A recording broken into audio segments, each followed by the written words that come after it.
गाई म्हशीच्या गोठ्यासाठी सरकार तब्बल 3 लाख रुपयांचं अनुदान देत आहे. गाय गोठा अनुदान योजना असं या योजनेचं नाव आहे. चला या योजनेसाठी कोण पात्र आहे ते बघूया. तर ही योजना खास लहान आणि मध्यम शेतकऱ्यांसाठी आहे. गाय गोठा अनुदान योजनेचा लाभ मिळवण्यासाठी 3 पात्रता निकष आहेत. 1. अर्जदार हा महाराष्ट्राचा रहिवासी असावा. 2. त्याच्याकडे कमीत कमी 2 आणि जास्तीत जास्त 18 जनावरं असावीत.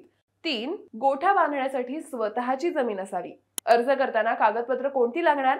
तर आधार कार्ड, मोबाईल नंबर, शेतजमिनीचा 7/12 उतारा, बँक खातं, पासबुक, आधारशी लिंक असलेलं गोठा बांधणीचा आराखडा आणि जनावरांची माहिती, जनावरांचं वैद्यकीय प्रमाणपत्र, पाण्याची आणि मूत्रटाकी असल्याचा पुरावा, फोटो किंवा बिल. अर्ज कुठे करायचा? तर सर्वात आधी तुमच्या ग्रामपंचायतीला किंवा पंचायत समितीला भेट द्या.